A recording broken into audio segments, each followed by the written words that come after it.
Hello, I'm Rick Steiner. Welcome to Lux Life Discovered. Our guest today is Jared Herzog. Well, everybody knows him locally because he's a great musician. And so we're glad to have you on the podcast because you're actually kicking off 2024 for us. Yes. Am I really? Yes, Okay, yes. awesome. I love it. I love it. Well, thank you guys for having me. I appreciate Well, I it, man. thought we'd start with the best and then let everybody else follow. I don't know about that. You got to end it on a bang. So That's we'll true, see yeah. who comes around next year. All right, so tell me, okay, I know if you live in 38 area and go to North Beach, go to Hotel Effie, they're going to hear, or Red Farm, they're going to hear you Yeah. play. Oh yeah. So tell us a little about how you got started with locally and how it all began for you. Okay, so I kind of got started into doing music full time. I was a senior in college, and after I had graduated my senior year, I did the honorable thing. I moved back in with my parents, but not really because I wanted to, but because the pandemic. Yeah. I graduated straight into the pandemic. I couldn't get a job anywhere, and I remember sitting with my dad and saying, "Dad, I don't know. I had applied for over 50 positions, marketing positions." And I couldn't land a single job. And so I said, well, what am I going to do? Maybe a week later, I got a call from a restaurant down the road from here in Seagrove, and they offered me a 5-night residency to play music. And that was the first time in my life that I realized you didn't have to be selling out crowds of 40,000 people to make a living doing music and do it full time. And so I started out like that, and for a while I was exclusive to that restaurant. I was in a non-compete clause with them. But after about a year, they released me from that, and I started playing in the area. Started picking up a few gigs at different restaurants, and yeah. And then I moved to Nashville for a year. Played up there on Broadway 5 nights a week. Kind of got my chops doing that, and then moved back here and put my name out there. And I just got really fortunate to land a bunch of really good gigs. And in now the that area. restaurant is thinking, why didn't we get rid of the non-compete? Yeah. Seriously. So let's go back to a little bit. I've never thought about it. Graduating college, hmm right when the pandemic hit. Oh yeah. Of course, we've all been through it, but still, I can't imagine being just out of college, ready to start your career, and then everything's put on hold. Yeah, it was nuts. Well, and of course, and I know something that we're going to get into later on in the interview is my time on The Voice. Right. Well, that put everything at a dead halt, And so as soon as I started, really gaining these opportunities, everything was canceled. And then I graduated, and then it went from 100 to zero very, very quick for me. So it was definitely a shock. It was a huge shock. Yeah. So I can imagine. Like, yeah. this is not what I planned. No, not at all, man. Not at all. Finally get away from the parents, and all of a sudden I you're like, know. we have more time together than I thought. Oh yeah. I don't think they minded too much. No, I'm sure they didn't. That's funny. So then, tell us about The Voice. How did that come about? Well, I was dating a girl in college, and we were poor, because we're college students, full-time college students. Both of us were athletes, and so we couldn't afford to get each other a Valentine's Day gift. Well, I was going up to Lee University in Cleveland, Tennessee, so I was 2 hours from Chattanooga, and she said, well, they're hosting cattle call auditions in Nashville, and, can you do that as my Valentine's Day gift? I said, sure. So I went up there really not expecting anything, and then it turned out really great. Yeah, it turned out really great. A bunch of auditions later, and got to work with John Legend and Usher. Yeah, Okay. so it was cool. It was a great time. Yeah. And that's an experience that I mean, who gets that opportunity? Very few. Yeah, no, it was. I was very blessed to have been able to work with some, legends of the music industry for sure. So. Well, and you and I, when we talked initially about you being on the podcast, we intentionally did not talk about a lot of things because we wanted to save it for the podcast. So Yeah, we're just getting to know each other. Yes, there's been a whole multitude of times I wanted to text you and ask you about something. Yeah. Like, oh, just wait. I love it. I love it. But yeah, and then you brought this just a minute ago. After The Voice, so there's been a whole series of doors that have opened for you. Mhm. That is it attributed to The Voice, or I would definitely. maybe it's confidence you gained from The Voice? Both. Yeah, no, absolutely both. Of course, being able to have that on your resume, I guess per se, got my foot through the door for a lot of venues, and especially when I went to Nashville, my main gig was Old Red, which was Blake Okay, Shelton's yeah, spot. yeah. And Blake was one of the coaches that turned for me. So I guess whenever they passed through everything, they noticed that. They're like, oh, put him in, you know. So I landed a really nice 3-night residency up there with them. But of course, it also gave me a confidence, you know, to I guess put myself out there more often and be more comfortable in front of people. So yeah, no, I mean, it did a lot for me. I wouldn't say that any one major opportunity necessarily came from it, but a lot of foot in the doors, and then you know, of course, like anything in life, you can get your foot in the door, but you got to push the door Right. open from there. You know, so a lot of grinding, putting You have to be nose to the prepared for the grindstone. opportunities when the door opens. Absolutely, 'Cause absolutely. I know a lot of people are like, you know, when it happens, I'll be ready. It's like, well, if you're not preparing Nope. now, it's going to be too late when that comes along. You got to prepare for the sometimes. harvest, man. Yeah, that's absolutely. true. Well, good. So, where did your love for performing come from? I mean, it's one thing to have the talent, but to be able to get up in front of people and be able to, you know, showcase that talent's a whole different story. Yeah, I was born and raised in the church. My mom was the worship pastor of our church whenever I was growing up, and then she stuck me in about every single choir you could ever imagine. And of course, being the one of the directors of all music in the community for a lot of events, being her son, she forced me to try out for about every single solo you could ever get. And so I just I don't know, by the age of 3 or 4, I was harmonizing with her in the car and singing every single second of my life. And you know, of course, I went to Niceville High School, and I was in their top ensemble. I was first chair tenor in the all-state reading course and all that stuff. I was very actually involved in my classical music more than I was any kind of contemporary or secular music that you hear on the radio. I was fully traditionally trained, and that was my passion. And then I got to college, and I had a 1.8 GPA to my first semester as a vocal major. And I said, maybe this isn't my calling anymore. Yeah, I was like, maybe I need to change up the kind of music because I just was not doing well. So I changed over, and but really, I would say I would attribute my upbringing in the church.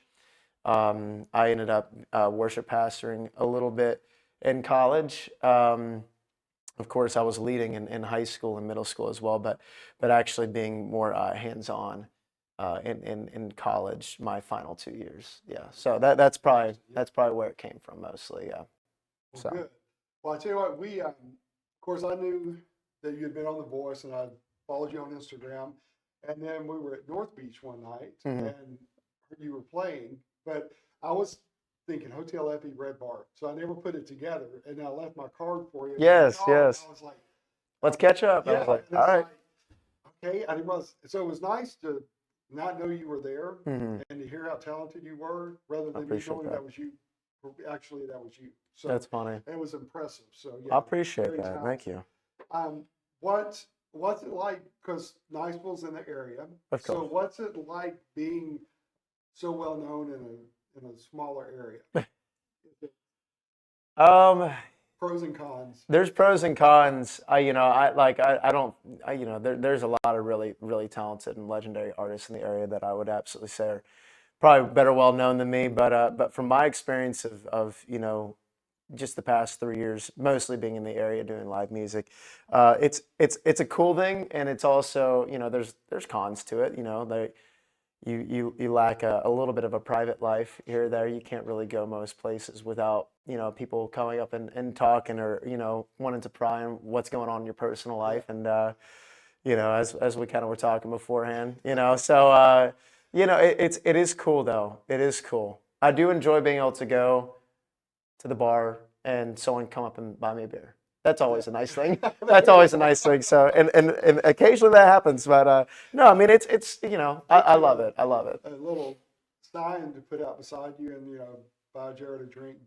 Yeah, Yeah. I was driving down yesterday, and there was a bride and groom in their car, and it says, "Newly married, buy us our first drink." Oh And I'm yeah, like, I've seen well, I'm those. thinking, do people really do that? I've actually Venmoed a few people Have before. you really? Yeah, I don't know. Sometimes I see it, I'm like, oh, why not? That'll make their day. That's So great. yeah. Interesting. Interesting. So what are the plans now? I mean, you've kind of got your feet established here, but Yeah. you've done the Nashville, you lived there for a year, like Hmm. you said. What opportunity would really be like special for What would kind of like get me to that next you? level? Yeah, you know, Oh man. So I guess as a whole for what's next, going into 2024, obviously I'm going to a very new season of life. Um, I'm going to be fixating my energy and my focus a lot more on my career. For the past few years, it was more focused on my relationship and the comfort of a life that I was right, building, and now that I'm more independent again, I'm going to focus more on my writing, on my recording, with the hopes that the opportunity to come of that would be either a record deal or an opening act for an artist that I have a love and appreciation for their music. That would be amazing because of course, the overall reaching goal is 40,000 people a night one day. right, But right. there's lots of steps. Like I said, you got to put your nose to the grindstone, and I just haven't been doing that. I've been doing a lot of music in the area, a lot of cover music, but I kind of lost sight of the dream, and now that I've had about a month and a half to kind of like refocus on where I want to be. I'm not sure if I'll be in this area in a year from now. I don't know. I might end back up in Nashville. I might stay down here. I do find an importance in establishing yourself in one area, and I'm really fortunate to be from here because this is Right. a gold mine. I'm a big believer that when you're faithful in the little things, God will make you rule over much. And so, although I don't, I would never demean this area to be a little thing. It's not Nashville, Right. but I want to be faithful to And the opportunities I'm given yeah, here. it's not Nashville, but there's so many extremely talented people here from so many different areas. That's originally, I mean, how the podcast really originated because I've Yeah. met so many different talented people from various parts of the country, various ages, and so it was to showcase the talent because that's Hmm. what makes this area so unique. It's so And unique, man. with There's so the much talent. songwriters, the artists that are here, Hmm. and the ones that come in from LA and Nashville, I mean, it's a gold mine of talent right It here. really is. It So, really is. So. do you ever see yourself working on some like music festival here that has not been done here before? Have you ever thought about that? Like starting one? Yeah. Um, I kind of get terrified of the management side of music. I feel like I'm slightly terrified of the music industry as a whole, and the idea of managing any kind of festival freaks me out. Um, of course, I'd love to be involved with some more of the festivals in the area. I really I need to get some more songs written and be ready to go next year for the Writers Fest. Okay. Yeah. But yeah, no, I'm always down to take take heed of those opportunities and Right. run with it. But I don't know about starting a new one. I don't know about that.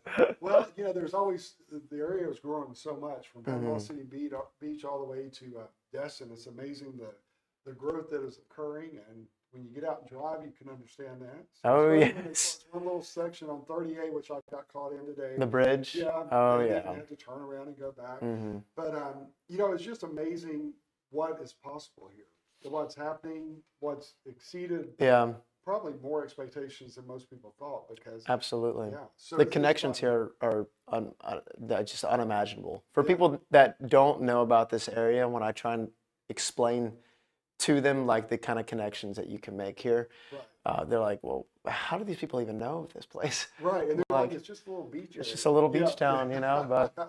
yeah, it's a special place for Oh, it sure. is. Yeah. So back to the songwriting. Hmm. So how many songs do you think you've written? How many songs have I Yeah. written in my Do you life? have, yeah. Do you have any idea of the Oh number? gosh, man. Not enough. Not enough. I mean, I've probably written and been a part of writing 50 plus songs, but like, you know, you could write 300 songs and maybe one will, only one Right. will stick. So, yeah, that's my biggest that is my biggest downfall as an artist has been just songwriting.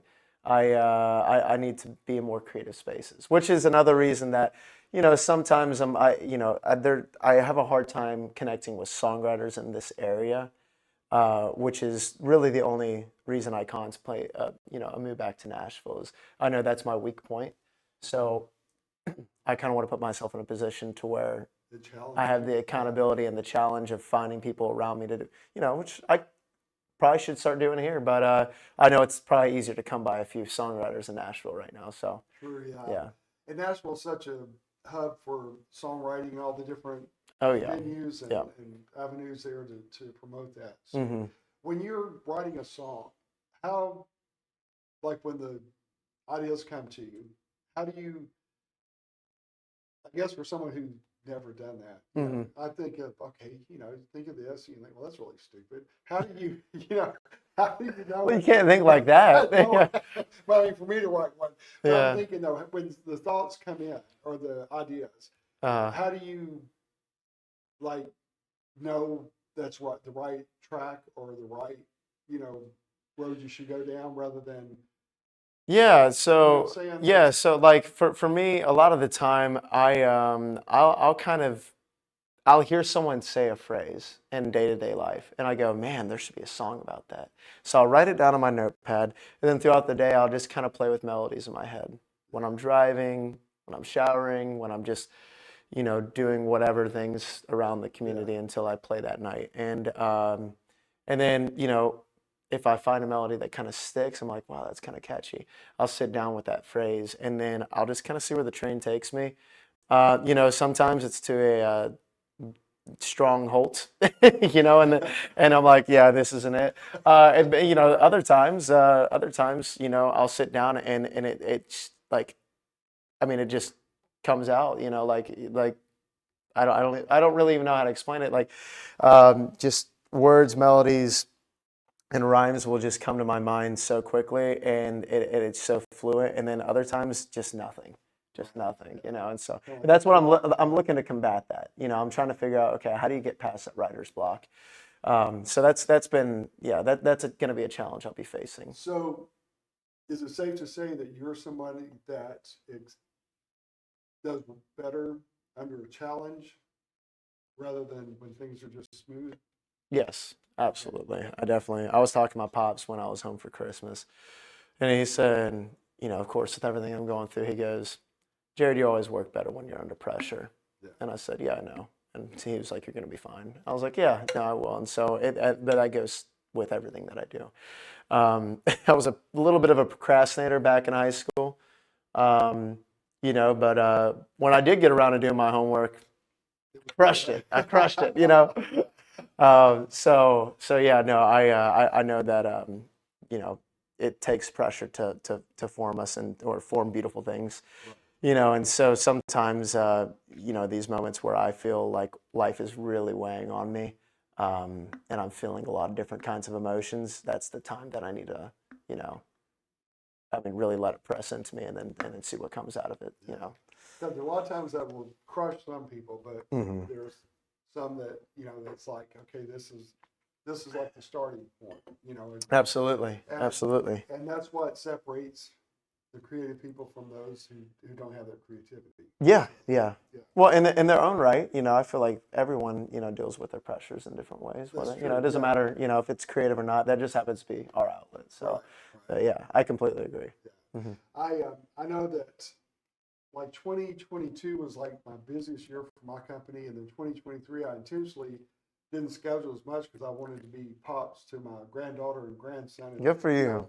a few weeks at the beach with each one of them. That's way more And important then than anything. It was, and then all of a sudden it's like 2024 is going to be, more events and everything than 2022, and I'm catching myself thinking, okay, but we're the like 2 each big beach trips for my grandson who will Yeah. be 2 in August, and then he's got a little sister coming in July. We just found out. So Oh, that's awesome! yeah, Congratulations. so just trying to keep all that in perspective because Yeah. at my age, I'm still at that point where I want to get it all done, Mhm. and then I'm still, even though I've worked for myself for years, it's like feast or famine. It's like my brain is always on go, and Yeah. my wife is like, just mellow out. Yeah, But absolutely. it's good. You can mellow out, but I don't want to mellow out too much. Yeah, no, I get that. Hey, there's a season for everything.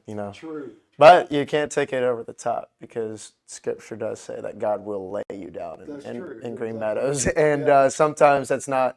You don't want to be forced on the ground, but He will. So you gotta make sure you find time for rest. Humbling us Absolutely. whether we want to be or not. Yeah, So, absolutely, man. Absolutely. So, what is coming up for you in the area over the next, say, the first part of 2024? First part of 2024. Well, of course, I'm playing the New Year's Eve event at the Effie, at Hotel Effie, with my full band from Nashville. Okay. So that's going to be a lot of fun. I'm really excited about that. All right. What's the band called? What's the band name? Is We call them the Flat Four. Flat Four? Yeah, Okay. yeah. And So why? it's a jazz chord. Okay. Yeah, all right. it's a popular jazz chord, and they're all jazz trained initially, but they're phenomenal musicians, and they never like to practice anything too much because they're jazz musicians, and they like So to they make it up play as they go. yeah. Yeah, so which is I'll take it any day. They're phenomenal, and they improv, and they're very tight. They've been playing together a long time. So we're playing the rooftop of Hotel Effie for the New Year's Eve gala Okay. that they're doing up there. And then I will proceed to probably sleep the next 2 days because I got a long weekend ahead of me. That's true. You've got a few gigs before that, so you have to Yeah, squeeze in yeah. the next couple of days. Oh yeah, it's a busy weekend for me, but I mean right off the bat, next week I actually fly to Australia for 2 weeks. I'm gonna play a couple shows out there. Just I got a buddy out there that just linked me up, and we're gonna go out there and play a few shows, hang out, get away for a little bit, and then kind of get back into the grind of my latter January schedule. And I'm aiming to spend, because right now I don't have the intention of moving to Nashville anytime soon.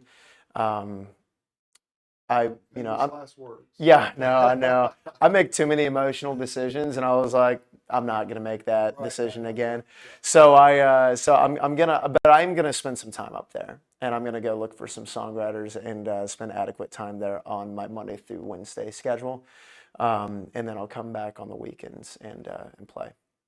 Just remember, Ed Sheeran used to sleep on couches in people's basements. Oh yeah, Isn't man. that crazy when you That is hear about all crazy. that and his connections with Nashville and Yeah. how low key he was? And Yeah, man.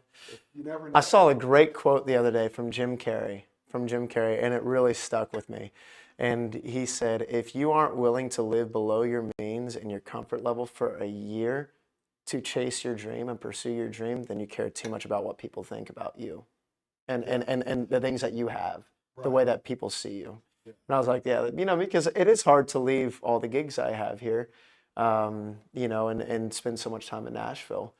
Or move back up there because you lose a huge amount of income stream. Like guys like Ed Sheeran, he wasn't afraid to sleep on a couch, and look where he is now. Yeah, true. He will never sleep on a couch the rest of his life. No, definitely not. Unless he wants to. If he does, it's because he made that choice. Yes, fully, yep. Well, you brought out a good point because you have to, your dreams have to be yours, and you have to have the gumption to chase them and to take the risk. And you can't live based on what people think. Not at all. Not at all.